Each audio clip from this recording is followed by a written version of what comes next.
Olá, galerinha do LixMed, tudo bem com vocês?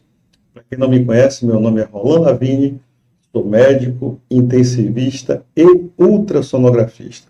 Criei esse canal aqui para discutir com vocês coisas importantes, temas importantes relacionados à unidade de terapia intensiva ou ao pronto-socorro. E eu queria dizer a você, estudante de medicina ou colega médico, que queira vir aqui no nosso estúdio bater um papo sobre um determinado tema, se você se sente à vontade para conversar sobre um determinado tema, venha para cá, entre em contato comigo, que eu estarei aqui à sua disposição. E veja, o tema de hoje é a questão do relacionamento na UTI, tá certo? A gente sabe que existem muitos conflitos do relacionamento na UTI ou no pronto-socorro, ou seja, com toda a equipe. E o que é que a gente precisa, como coordenador de UTI, ou como diarista, ou como líder na UTI, o que é que a gente precisa fazer para que esses conflitos não existam? Então, uma das coisas que eu considero extremamente fundamentais é você minimizar a questão dos conflitos, né?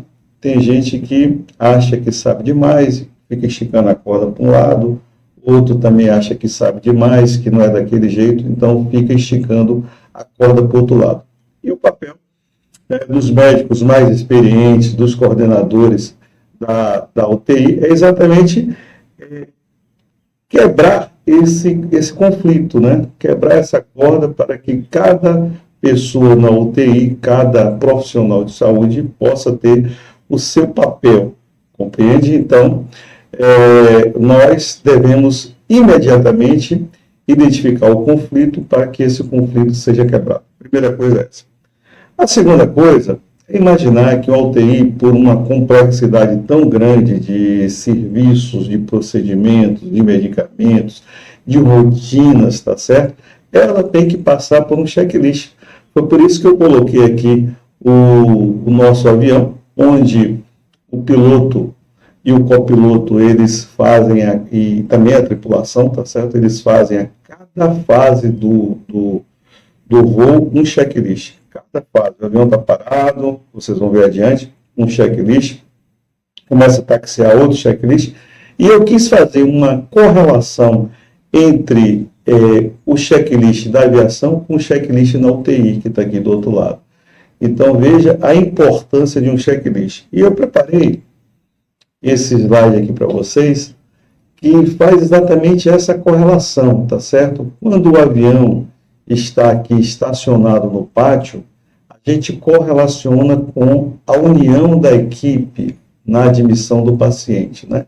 A equipe tem que estar coesa, o médico de plantão, a enfermeira de plantão, os técnicos, os auxiliares, o pessoal que vem fazer raio-x, o pessoal que vem colher exames laboratoriais, a nutrição, a psicologia, todos esses são profissionais de saúde integrados no sentido de que a gente possa absorver todos os problemas do paciente de maneira sincrônica, cada um cuidando da sua parte. Evidentemente que sempre sob a liderança, tá certo, do médico, que é o responsável maior pela unidade de terapia intensiva durante aquele plantão. Então, no segundo momento em que o avião começa a taxiar, tá aqui, é hora de fazer o checklist, tá certo? Permanente. Como é que está a cama, se ela levanta, tá certo? Para a cabeceira ficar elevada, como é que está o laringoscópio, se tem um tubo, se tem as medicações. Então, todas essas questões têm que ser checadas com muita antecedência, porque quando você está admitindo uma vida que está gravemente enferma, você não pode ter falhas. Então, toda vez que você chegar num plantão, fica aqui a dica para a vida. Cheque os equipamentos essenciais para que você não tenha sobressalto. Verificar a rede de oxigênio, tá certo? Olhar o laringoscópio, se tem lâmpada, se está funcionando. Olhar os monitores, tá certo? O desfibrilador, o cardioversor, enfim, todos os equipamentos extremamente necessários e que não podem falhar. Você, evidentemente, que tem que checar quando você chega no seu plantão. Da mesma maneira, o enfermeiro fazer a sua parte, tá certo? O fisioterapeuta fazer a parte dele.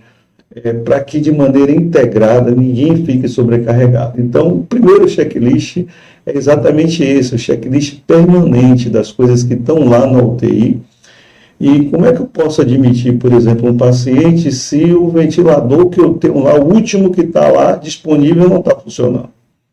Complicado, na verdade. Então, por isso que esse checklist permanente é importante.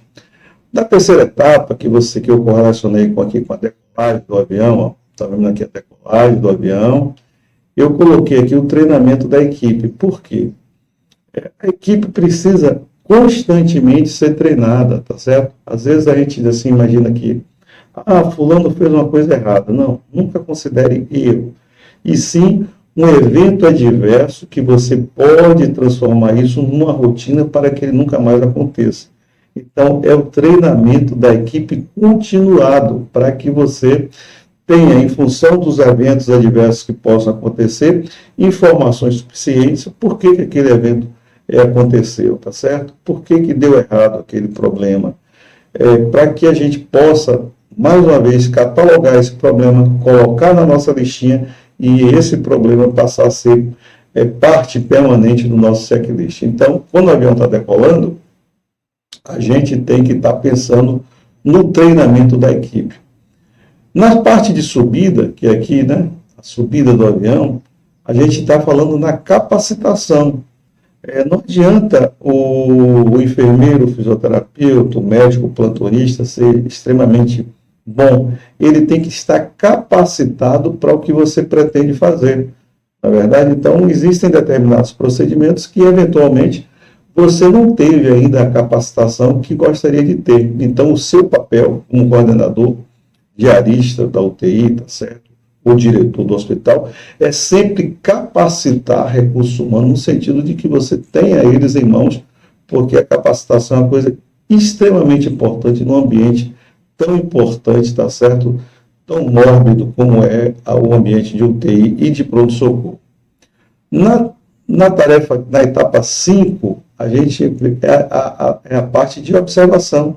O avião está em cruzeiro, tá certo? Eu fui lá, estou na minha altitude, na minha velocidade desejada, tá certo? Na minha proa certa. Então, está tudo ok.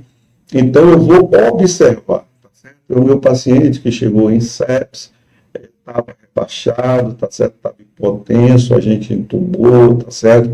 A gente colocou droga vasoativa, a gente passou a pressão arterial invasiva, a pessoa pegou acesso venoso central, fez gasometria, enfim, organizou tudo, começou o antibiótico, fez a reposição volêmica, deu todo o suporte que ele precisava e agora a gente vai observar através da monitorização intermitente, tá certo? E também dos exames laboratoriais e clínicos, tá certo? Então, o médico, o enfermeiro, o fisioterapeuta, desse paciente que a gente admitiu e que está lá tudo bem na observação, tá certo? No tratamento propriamente dito, a gente tem que sempre passar o olho lá no monitor, tá certo? Verificar se pode haver redução de droga vasoativa, verificar se já está na hora de começar a alimentar o paciente. Então, tudo isso é feito nessa fase aqui. E você tem que estar integrado. Olha quantas coisas eu falei aqui. Eu falei do médico, falei do enfermeiro, falei do fisioterapeuta,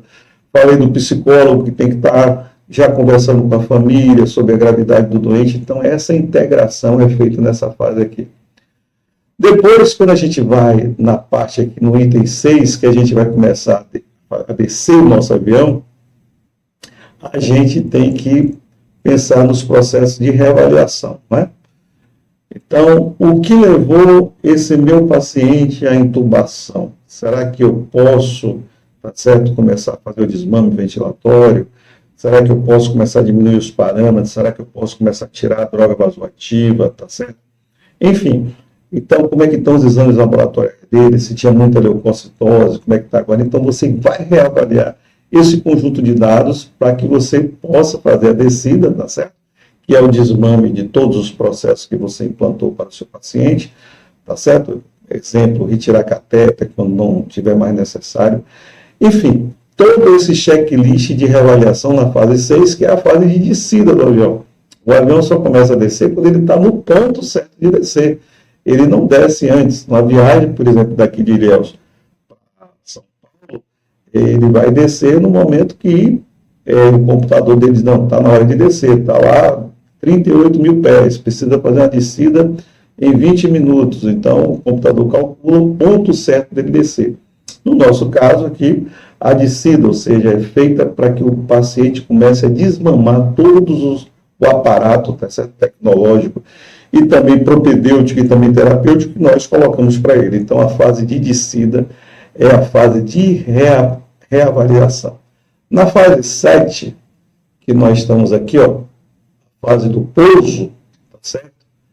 É a fase onde a gente vai aprender com os eventos adversos. Eu coloquei aqui. Então, você vai fazer uma reavaliação de tudo o que aconteceu com aquele paciente, como é que você implantou o acesso venoso central, a pressão arterial invasiva, se o antibiótico foi adequado, se ele melhorou de maneira mais rápida com tudo aquilo que você fez. Então, essa reavaliação que você faz está no sentido do approach, né, do pouso do paciente, do avião, é exatamente o pouso do paciente, é quando ele está ficando melhor e que ele vai para a extubação, tá certo? Que ele vai para a retirada da droga vasoativa. Então, isso aí é outro checklist que você tem que fazer, no sentido de você minimizar possíveis eventos adversos em outro paciente de igual forma que você tem admitido na sua UTI.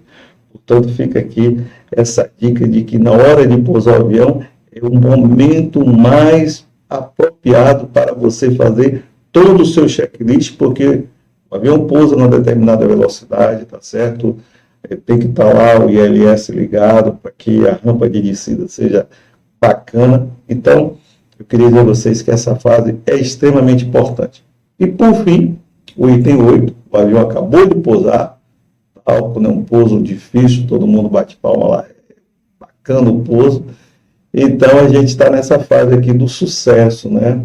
Onde acontece a alta do nosso paciente. Então, essa correlação entre a aviação e a UTI tem tudo a ver, porque se nós tivermos o hábito de fazer para cada procedimento, para cada momento, um checklist, eu tenho certeza que a gente não vai errar, não vai cometer um novo evento adverso para o nosso paciente.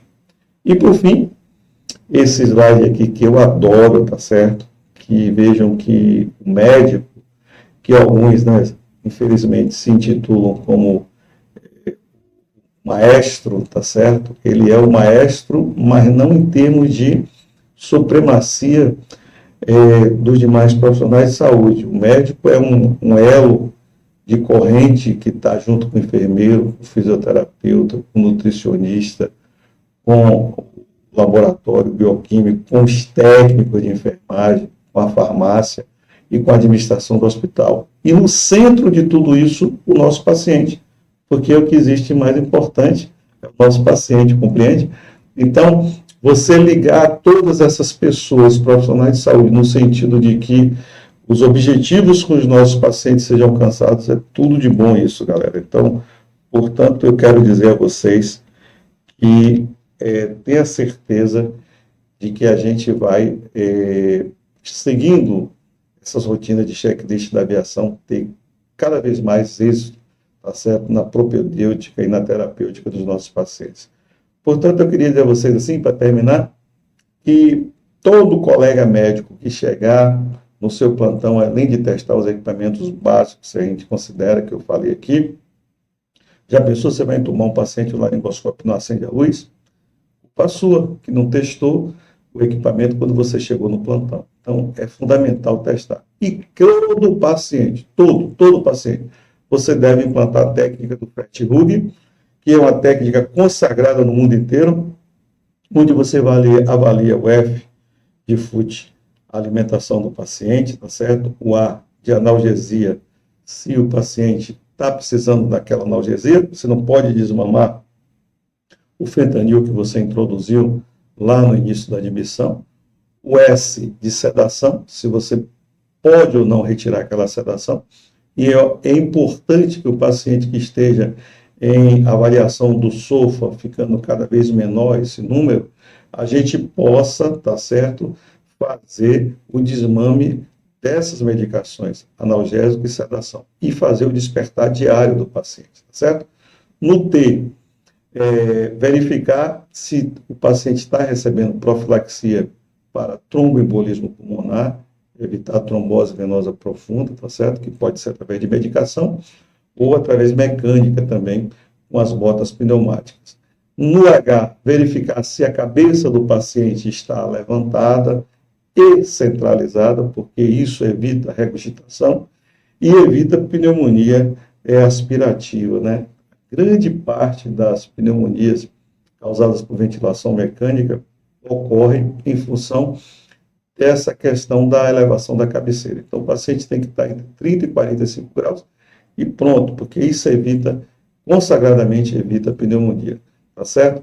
No U, checar a questão das úlceras de pressão, úlcera de córnea, tem que hidratar a córnea do paciente e também as úlceras gástricas duodenais, ou seja, se o paciente está recebendo algum bloqueador no sentido de proteger o seu estômago, principalmente quando os pacientes estão em ventilação mecânica.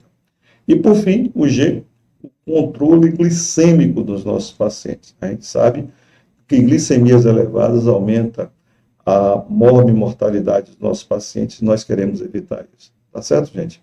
Fica aqui essa dica do LixMed, tá certo? No sentido de você aprimorar os processos na sua UTI e, mesmo que você tenha a sua rotina lá, que seja própria de como você checar as coisas, vá checando item a item, porque eu tenho certeza que no momento que você precisar daqueles equipamentos, daquelas medicações, você vai ter, porque você verificou antes se teria, tá certo?